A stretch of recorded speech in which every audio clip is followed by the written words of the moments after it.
You're listening to The CEOs, brought to you by the University of Alberta on the Corus Radio Network.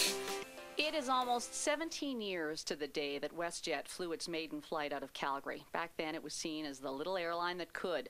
Passengers enjoyed the relaxed atmosphere, the corny jokes from flight attendants. That little airline has grown by leaps and bounds since 1996.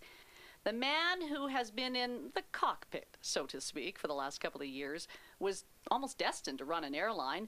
Two brothers were pilots. One of his early summer jobs was a flight attendant. Since Gregg Saretsky became president and CEO of WestJet, the airline has experienced incredible growth and success. And I have a feeling we ain't seen nothing yet. I'm pleased to welcome Mr. Saretsky to the CEOs on the Corus Radio Network. Hello, Mr. Saretsky. Hello, Angela. Do you remember the first time you flew in an airplane? Oh my gosh, I sure do. Back in the early 60s, my grandparents lived in Saskatchewan. Of course, we were growing up in Montreal, and I flew on one of those fabulous old Viscounts that never got above 20,000 feet. And they had big picture windows, and you could just look out across the prairies. And what a fun way to travel. You actually had your sights set on a career in medicine, didn't you?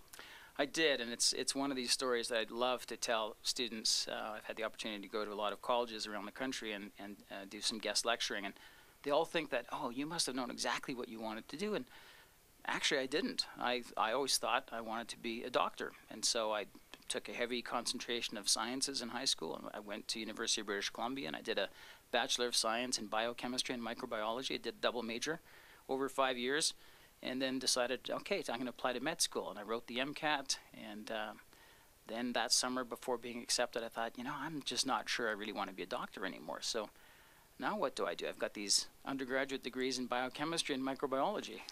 So, well, and go back to that, though. You put in 5 years. Anyone listening, especially a parent who might be paying for 5 years of education, I'd like to think that you would say it's not wasted, despite the fact you never went on to be a doctor. Oh, absolutely. I mean, any education is good education. I tell my own kids that, and it doesn't matter what you study. Just apply yourself and follow your passions, and ultimately your passions will lead you to where you need to be. So I don't regret for a moment having studied 5 years of sciences, and every once in a while I kind of kibitz with my wife when I'm trying to self-diagnose or diagnose an ailment in the family that, I really should have been a doctor. So then you say follow your passion. How did you determine that your passion was the airline industry? Well, it took me a while. When I graduated with my undergraduate degree, I thought, well, I'm going to do a business, master's degree in business. So I did my MBA. And after I finished my MBA, I was recruited by the Bank of Montreal into commercial banking. And so I did a stint in commercial banking, and it was in the mid-'80s, and banking really...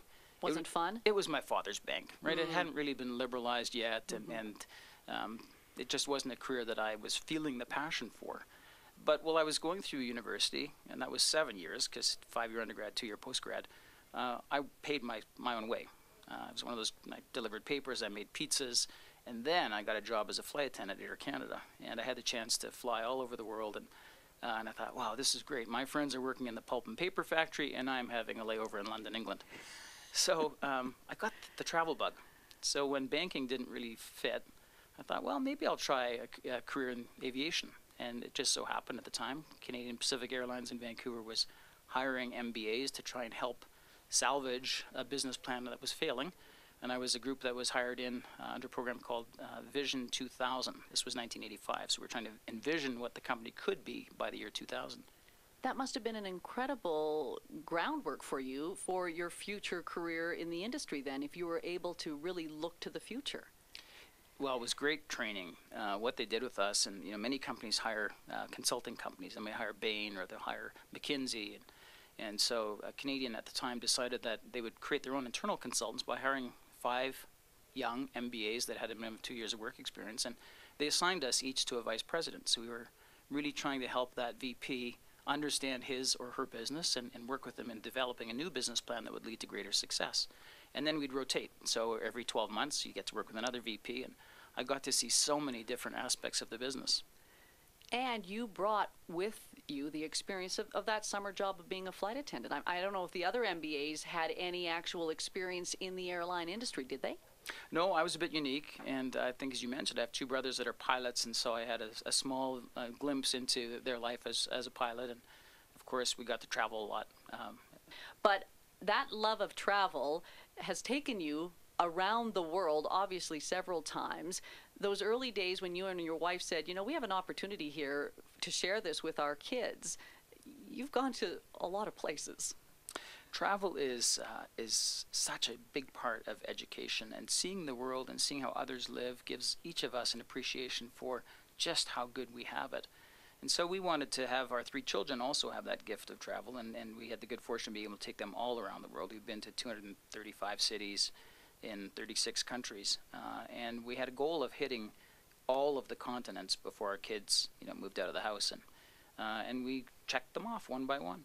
And before they were 19, because then they didn't get to fly for free. Well, that's it. It got to be very expensive after that. Now, this isn't fair, but, 250 cities, all those countries. Were there any in particular that really stuck out for you? Maybe something that you discovered about yourself with that particular trip? For different reasons. So the humanitarian part of me, and this was a trip that I did only last year with WestJet, as a matter of fact. We went to the Dominican Republic and we built homes. There were 50 WestJetters, and we built homes for 5 very needy families that lived in a slum just outside Puerto Plata. And it was just amazing to see that despite these folks having nothing, how much joy they had in their lives and how giving they were, that at the end when we turned over the keys to the families, that they wanted us to come in and have a bowl of rice with them. And that's about all they had. And Gregg, I think the thing about WestJet, ever since it started flying back in 1996, Albertans have kind of taken it as it's our airline. Is that tough to live up to, because you've got this responsibility of building this airline, but at the same time trying to stay true to those original roots? Well, we're just so fortunate to have such a loyal base of guests here in Western Canada, and it isn't so much hard to live up to it as much as we don't want to ever disappoint Western Canadians who have been so important to the founding of our airline and really kept it going in those early years when the going was the toughest. WestJet Encore. I've got to separate in my head what's the difference between WestJet and WestJet Encore, because I thought they were both regional airlines, another little airline that could. Well, that's certainly what we believe Encore will be. It is a separate company owned by the same parent. WestJet flies 737s, a single fleet of 737s, and we have 102 of them. WestJet Encore is going to fly brand new Bombardier Q400. The Q stands for quiet. It's a 6-blade turboprop aircraft that flies almost as fast as a jet, but it only has 78 seats, so it'll allow us to go to a lot of small communities and bring our great brand of friendly, caring service and our low airfares to communities that are just starving for competition. So it sounds like a good idea to me, but you didn't want to fly with it until your WestJetters, the employees who actually have a piece of the company, until they actually said, yeah, we like the idea as well? Absolutely. We say at WestJet that if you take care of your people will take care of the business, and then when the business does well, it takes care of the shareholders. And so we brought it back to, if you believe your culture is the most important thing you have, and the culture begins with your people, you better make sure that your people also think this is a good idea. And we have been talking we'll be 17 years at the end of the month, and we've been talking for 17 years about WestJet's success being baked into our single fleet model, simplicity, a single training program, a single set of spares and rotables. So all of a sudden we're talking about, well, we're going to bring in a second fleet type. It's like, whoa, whoa, whoa. We've always said a single fleet. So we put the second fleet type on a separate certificate. So we're in essence starting a separate legal entity, this new airline. But we wanted WestJetters to really buy into that notion, because if we're going to go to battle in all of these communities against the incumbent carriers, I want all 9,100 WestJetters in support behind me. So we spent a decent amount of time traveling across the country. Every station we served got a visit by one of our vice presidents. We talked about why this was the right time to be launching a new airline and why WestJet Encore made sense for our business and what it would mean to them as owners of our company. And then we put it to a vote and said, if you don't think that this is a good idea, because many have come from other airlines that had regional affiliates and just have horror stories about that affiliation, we said, if you don't think it's a good idea, we won't do it. And 91% said yes. Thanks so much for carving out an hour of your day for us today. My pleasure. Thank you.